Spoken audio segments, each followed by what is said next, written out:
Guys, let's move it on. Talking about Argentina, Daniel Kante doesn't think they'll survive. We'll see how it goes. England are up next. Now, the English are hoping that they'll fare better than they did when they did the Euros, or when they played at the Euros, and when they played in the World Cup 4 years ago. Their team has changed slightly, even though a lot of the players that featured sometime 2014 are here, or some of the players. They've won 3 of the games, drawn 1, lost 0. They've scored 12 goals. I did not think England had it in them to score 12 from this group, but they have scored 12. An XG of 6.3 is quite high. The XGA, 3.1. So on either end, they seem to have done better. Now they are the quarterfinals. We'll see how far they can go. So your thoughts on Gareth Southgate's England? There's a part of me that was praying he wouldn't have a job at this time, but it looks like he still has a job. I don't know why. You're praying for somebody's father to lose his job. Because I don't think he's competent. I disagree. When was the last time England got to a major competition final? If I coached them in the Euros, they would have gone to the final anyway. Wow. It's easy to see. It's made the World Cup semi-final. It's made the Euro final. It's the quarter-final. In fact, England have never played a Euro final until Gareth Southgate took over. Mm-hmm. Their last final as a country was in 1966. They led against Italy and blew it. You see, Nathan, let's be fair to him. If you look at the track record of previous England managers, he's exceeded expectations. Not even the track record. If you look at the players that they have in their team. I always say this thing. The fact that you know the players doesn't mean they are better. No. England don't have the best squad. They didn't have the best squad in the Euros. They didn't have the best squad at the previous World Cup. So let's give guys Southgate his flowers. It's about the results. It's not about how you... No. I'm not talking about... My point is not about how England play. It is the fact that he couldn't, for example, you take a lead in a game. Find a way to manage it. Yeah, he didn't. That's my point. It's all about the result. He didn't get the result. I agree with you that they should have probably done, after they took the lead, they probably should have won that game. I agree with you. That's my point. He didn't get the result. I believe that also getting there in itself is an achievement. Anyway, let's look at them from, your thoughts generally, and then we can look at the eggs, because again, I'm sure the Iran game has distorted a lot of the numbers we are seeing. How these things are, but look, the truth is, you can only beat what's in front of you. And they've done that very easily. I don't think they've even... The one game that they felt like they struggled a bit was the USA game, but even then, it wasn't that important in the long run. Wales handled it easily. Who was the other team? Senegal. Yeah, so I think they scored 6-3-3. And the one game they didn't score was the USA game. So it looks like when the goals come, when it rains, it pours. Exactly. So it's a scary one. It will be very interesting because they are facing arguably the best player in the tournament. We are reading that they've had a 2-year plan for how to face him. You start hearing these things. Yeah, you know somebody said they practice 1,000 penalties. And when they couldn't even score. Who practiced 1,000 penalties? It's not Spain, according to reports. Oh, yeah, lying. I'm serious. According to reports. 1,000 penalties. According to reports. It's true. According to reports. I've not seen this. They practice, I don't know whether they practice the 1,000 like from 2 years till now, like when you do a cumulative of 1,000. I don't know. But 1,000 and then that's they were kicked out of the last World Cup through penalties. So between then and now, probably they have been practicing. And they were kicked out of the last Euros team. Clearly, the practice is something is not working. Sounds like something that England would have said in 2006 before that Portugal shooter. Clearly, the practice has not really worked. Daniel, so according to reports, Raheem Sterling looks like he's going back to camp, or I think has gone back to camp. I heard he'll be arriving back in Qatar today. What does that mean? He shouldn't change. He shouldn't come into the team. First of all, France are favourites on paper. But if England go a back 3, England become favourites for that game. Okay. Just by how they start the game in terms of their formation. If England go a back 3, I bet you. In fact, I'm going to boldly say it. If England go a back 3, they will beat France. Wow. France have one strength in offence. That's out wide. And first of all, I think we have to state that the inclination of the French team is maybe down to circumstances. It's down to circumstances, it's not their fault. So they can't all of a sudden conjure creativity from the middle. Okay. Chouameni doesn't have it. Rabiot doesn't have it. Griezmann has a little. Griezmann has a little, but he can be contained. He's doing a very important job for them. In fact, Griezmann is part of the reason why there's an over-reliance on the wide areas. I think if they give Griezmann more offensive responsibility, it will also affect what is happening on the wide. So it's something must give. And I don't think France should change anything. It is more like hope that Mbappe has a very, very good day. Not a very good day or a good day, a very, very good day. I see. Because if England, and I think this is what England will do. And Theo Hernandez as well. I think the two of them. And Theo Hernandez as yeah. well. The reason Theo why I'm saying that Hernandez, if England start a back three, they'll win, is if they start a back three with a centre-back pairing that we know, of Maguire, Stones, and Kyle at right back.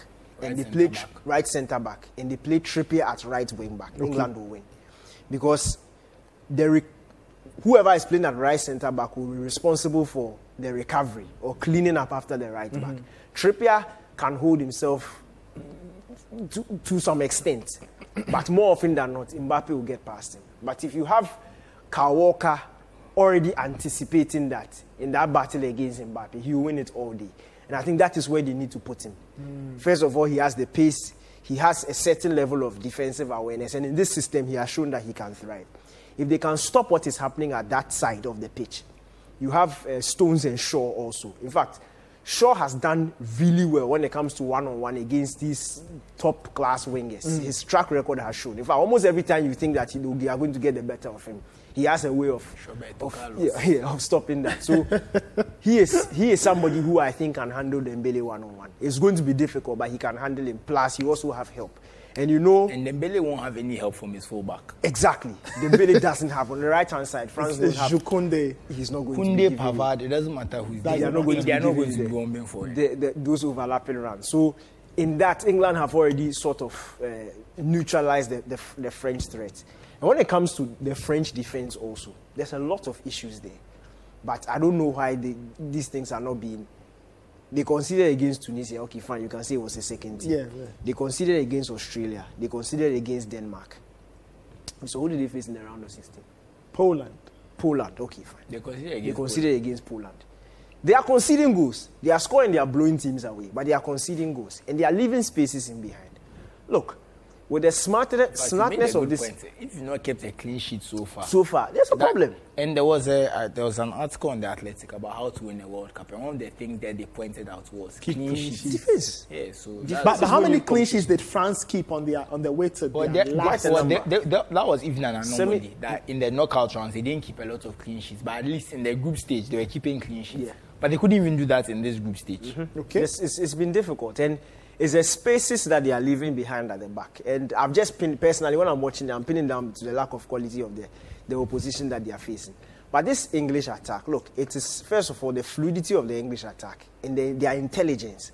We saw it against Senegal. For me, if you are playing a 3-back, no matter what you do, make sure that Foden starts this game. Because in that counter-attacking setting, he's the only one who has the decision. His decision-making is levels above all the attackers that they have. Even Harry Kane? Even Harry Kane, in terms of decision-making and link-up play. Look, Harry Kane is brilliant, but in a counter-attacking setting, you don't see Harry Kane on. It is the Rashfords, the Sterlings, the Sackers, you see them running. But what they do with the ball... the people who be running for it, not Harry Kane and his passing. Not Harry Kane and his passing. And in that, the intelligence of Foden, look, he needs to be on the pitch. And he also gives a lot defensively also. Okay. We see him working, we see him pressing, we see him putting a lot of pressure. And when you look at the fact that the French, Koundé is not that comfortable on the ball. He's not even comfortable at right back. At right back. Varane can be jittery. If he's... Upamecano, apply pressure. And I seriously say, look, Southgate is smart. He's faced 3 teams where he was expected to win. He's gone 4 back to please the people. But this is a game he's going straight back to his conservative type of football. And once he goes to that 3 back, look, I'm saying it boldly here. It will take some miracle for France to beat England if England starts with a back three with Kyle Walker at right centre back and Trippier as right wing back. If they play Trent Alexander-Arnold, we are closed. France will win. I don't even think Trent will change that much. In my opinion, change. No. Honestly, if Trent plays a right wing back, there's a non-existent defensive threat there. Mbappe will just based on what Daniel has said, I don't even think to change that much because, like he said, And the thing is, if he goes to that conservative style, even the midfield you play, someone like Bellingham might end up on the bench. So you might see a kind of Declan Rice, Calvin Phillips, or Jordan Henderson midfield to kind of suffocate the game. And if it's as we expect, and Harry Kane will drop deep and be spraying the ball for Foden and Saka or Sterling or whoever, and it's Upamecano, Varane, Theo Hernandez there, he'll probably be somewhere else. He'll be somewhere else, having to now run back. It's going to be very difficult because Upamecano and Varane, they have mistakes in them, but because of their pace and strength, they can get away with it in their recovery. But Upamecano, that's my problem with Upamecano. If Upamecano was not one of the fastest players in world football, in all honesty, he'd be playing in Ligue 2. Very straight, because his mistakes are too many. He does make a lot of mistakes. Too many. Lot of mistakes. But, I mean, since we are talking about Theo Hernandez and the potential gap he may leave because he's so attack-oriented, don't you think that Gareth Southgate might look at it and think of the prospect of playing one of his quicker players, maybe Bukayo Saka, maybe Marcus Rashford? No, I don't think he should go for Rashford. Because on the ball, Rashford's intelligent. You see, this is a game of fine margins. You have to make the right and decision. you have to make the right decision all the time. I'll take Saka 10 times over Rashford in that situation. Okay. Because, look, we have to give Saka a lot of credit. He's not your typical English winger that we've seen over the years. They are like Forrest Gump. They just run. Run, Forrest. Literally just run. Run, Forrest, run. But look, he's added a certain level of intelligence to his game. How can you say this about a footballer? That all he does is to run. That's what we've seen Aaron Lennon, we've seen Troy Eiffel, we've seen those boys. They just run. Look, but this guy is really intelligent, and that's what I love about him. Look at the goal he scored against Senegal like this. Very intelligent finish. He had a slight look at the goalkeeper just before the ball came.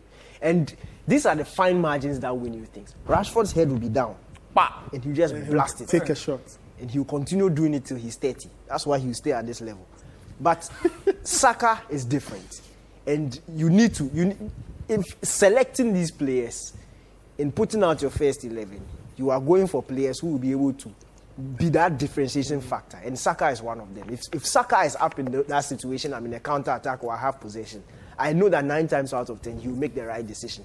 Rashford will enter more promising positions than Saka, but make the wrong decision. 3 over 10 decision. So a player like Rashford is what you bring him off the bench. When France are throwing players for it, that's when you can blame. You can do the Adama Traore work. He can run. And then even if he misses, the French defense knows that, okay, fine, this guy can cause us problems. At least maybe his 3rd or 4th attempt he will score. But Rashford needs to be on the bench. Saka must play, Kane must play, Foden. Interesting. So you think that with the right setup, England do have a good shot? They have a very good shot of beating. And it goes back to the injuries the French have faced. Because of those injuries, now they are limited in what they can do. They can't change it. There's not much change they can do. But the English, because they have most of their players, they haven't really suffered too much. Honest, if Reece James was there, that's probably the one player who would have even made this game so much better. We've closed. If Reece James was there, we are done. No, seriously. Because he would have played in Kyle Walker's right wing back position. or right centre back. Kyle Walker will play. It's just the 2 of them at that side. And if you have 2 of the best right backs in the world against Mbappe, I'm sorry, but Mbappe, he will not sit up. I don't think there's any winger in history that you can think of that if you put 2 of the best right backs in the world, not just one, 2, no go pass. It just doesn't happen. Well, we'll see how the French will counter that. Let's have a look at the French. They are also in the last 8. They take on England in a very interesting geopolitical match involving 2 people who are largely very nice to each other on a political level. France also won 3, but they lost to Tunisia in a game that was virtually meaningless. They've scored 9, 4 goals conceded, and guys, you highlighted that an XG of 8.6, so just about outdoing the XG, and then an XGA of 3.4. So interesting. I would say they are more or less matching because once it's within 1, it shows that they are getting exactly what they ordered. So. We've spoken per these numbers. If you look at it, France have to score at least 2 goals to win the game. Essentially, they need to score 2 which is a concede a goal again. They will. So it's in them to give goals away. So it's a matter of how many they can score to offset. Look, Nathan, I think this game will highlight the importance of Paul Pogba. If Pogba was in this French team, I don't even think we'll be having a conversation, because then the offensive threat will be spread around. The midfield is lacking so much. It's bad. Yeah.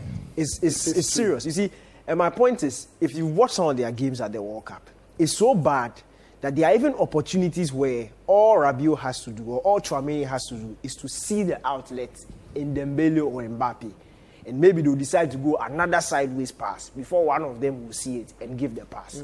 They don't have that long pass. They don't have it's that, not their game. Not even the technique, but the vision to see. Vision to you see, you may see it like McTominay. Sometimes he can see it, but he can't execute. that can be a problem. But not seeing it at all is also a different sort of problem. And for me, that is where they are lacking. The fact that their offensive makeup is so predictable. We all know where they are coming to head from. And you don't think it's enough to carry them through? You think that at this level, at a point, you will get exposed? Look, because of the opposition you are facing and the variety that opposition can spring up. I've mentioned it. If England had if it was just a one-on-one battle between Mbappe and Kyle Walker, and maybe Shaw and Dembele, then if you are the offensive team, you can also put your confidence in your winger that he'll get the better of him. But the fact that if England go a back three, which you've seen them do, now it's almost 2-on-1. And that will be very, very difficult for whoever it is, no matter who it is. Mbappe in all his form, I think he'll struggle. But the French do have weapons. We've spoken about Kylian Mbappe. You see what he can do. The other day, we were looking at his numbers and some of the positions from which he has scored. Some of it are even no chances, but he scored from them. I think one player who's not getting a lot of mention is Olivier Giroud. 4 years ago, he didn't score anything. They won a World Cup. Now he's scoring. He's France's all-time leading goal scorer. What does he give them against an English defense? I think if they are playing a three-man backline, he will struggle. Because if you are a physical striker and you are trying to attack the ball in the air, you are trying to bully centre-backs, maybe if it's just John Stones and Maguire, maybe you can get a chance or two. But now you add Kyle Walker into it, it becomes almost you alone against three bodies. Let's even assume Mbappe joins you in the middle. So it's the two of you, because Dembele is going to stay wide. He has to stay wide, because if he doesn't, there's no width on the right-hand side. So you don't expect Dembele to come inside. The fact is, you are dealing with so many bodies. It's going to be difficult. Giroud is a sharp player. Maybe if the ball drops, he might be the first to it and that kind of stuff. But he's going to really, the chances he feeds on, the chances he wants, he's going to struggle to get them against a very solid three-man backline. And just to add, if you, Maguire loves players like that. Why? How? Look, Maguire's brilliant. To run. Look, when it comes to man marking, aerial duels, hit the ball and let us contest, Maguire's top 3 in the world, I promise you, in terms of that sort of defense. It's not like banter. No, I'm serious. If you go back to last season's Man United Tottenham Hotspur game, where Antonio Conte made the mistake of pinning Harry Kane on Maguire, that was one of Maguire's best games. He got everything, and he will get everything. That's what he wants. When there's space and he needs to attack that space and sort of monitor the rounds of things, that is where he's found wanting. He's not a highline defender. But once you have Giroud pinned there, waiting for the crosses, Maguire will do it all day. Interesting stuff there. So it's not as cut and dry as a lot of people thought because when the pairing came together, I was following a lot of reactions. People said, "Oh, that's good, done deal, France to win." I think another thing that will, and that's where the style of Didier Deschamps is, I'm not sure what he will do, is giving Rabiot that freedom to enter the box and add to the numbers. If he's given that freedom, then I think there will be more of a threat. But knowing Didier Deschamps, you know that once Rabiot vacates the midfield, then it means he's left with only Tchouaméni and this. So this game is not as straightforward. The only thing I have to say is that because Deschamps has a bit more experience, if Southgate makes a mistake, Deschamps is more likely to punish it than the other way around. If Deschamps gets something wrong and quickly is able to fix it, Southgate might not notice in time. And that's what I mean by the experience in the game management that Southgate may not have. And that might be the key thing. And that's the one of the most important things the French have in their favor, that their coach is more experienced. In fact, let me put it this way. If England starts with a back three, of how I've said they should start, and the game is going to be won in 120 minutes, it will be England. If it travels to penalties, I don't know who will win it. But once England do that, it's going to take a lot out of the French attack. And I'll not be surprised if it is goalless at halftime and Deschamps also becomes very conservative. And the game just drags on, a very slow, boring chess game until penalty. I think in penalties, I would favour England. I'll favour the French. I would actually favour Lloris. That's not. They have Lloris. But remember, Pickford made a lot of saves in the Euros. It was rather... They missed 3 kicks. Yes. I know they In missed a row. 3 kicks. I think that's why if it goes to penalties, That's why. you are wiser off betting on France. Not because I believe that. I think I believe that goalkeepers they would have Pickford and Lloris in terms of penalty shootouts are almost at yes, par. they'll cancel each other. kicking The problem I is believe that the English because players will that's waste why I say theirs. I feel like they've missed their penalties. They've had a very heartbreaking penalty experience. They'll learn from it. I believe, England? Oh, I believe so. I believe This will be the first penalty shootout since the Euro I final. believe they will have learned from it. I That's how I see it. I think if the England players are on their penalty game, I think they win the shootout because I don't trust Lloris to save 2 or 3. Lloris? I don't. In a penalty shootout? I don't trust you. Lloris is brilliant at penalties. He saved one already. I know remember, he but has it was saved one, disallowed. but it was this. I'm just saying that of the two, I think England, if they will lose, it won't come from Pickford saving the kicks. You get what I mean? It will not come from Pickford saving the kicks. It will come from England players missing their kicks, rather. And that's what I'm saying. I feel like they would have learned from their mistakes. That they would. Honest. That's the reason I'm giving it. No, because I don't think that and I think that also remember the French team has lost some of their more experienced players in that sense. So we have, if you look at the starting lineup, who will be playing in this game? Griezmann, Mbappe, Giroud, guaranteed penalty tickets. Guaranteed penalty tickets. Theo Hernandez. That's what I'm saying, that in terms of being in a penalty shootout situation, even the ones who played in a major tournament, this is Theo Hernandez's first major tournament. It's Koundé's first major tournament. It's Upamecano's first major tournament. It's Tchouaméni's first major tournament. Dembele has been at other major tournaments, but he's not really been a starter. And even Rabiot, his time has been in and out of the French team. He's been to major tournaments, but he's not really been. It's only the first Euros he played. The Euro 2020 he played, but Euro 2016, World Cup 2018, he was on the fringes. Even if he went, he didn't really play. So when I look at this team, I feel that in terms of tournament experience, because the English have a bit more, and this almost the same side that went to the Euros, is very similar. I believe that kind of just that slight tournament experience will help them in the shootout. That's my view. My of it. thinking is based on a trend. Look, England, once they get to penalties, there's already they freeze. No, I understand. And you see, for you to have your first ever, penalty shootout experience straight after what happened at the Euros, Saka will not dare take one. Rashford will not dare take one. That is it. Sancho is not part of this competition. I actually believe they would. I beg to differ. I think Why do you think I think Saka decided Rashford to become penalty taker for his club? He had never played a penalty until the Euros. I think Rashford and Saka would want to take Improve to get over. Against who? Lloris. Oh, easy. Yes, Top I corner. would think so. It won't happen. Look, bottom line, if that game goes to penalties, I don't think England will win. Not because I don't know. I actually think England have a better chance of penalty, but that's me. Okay.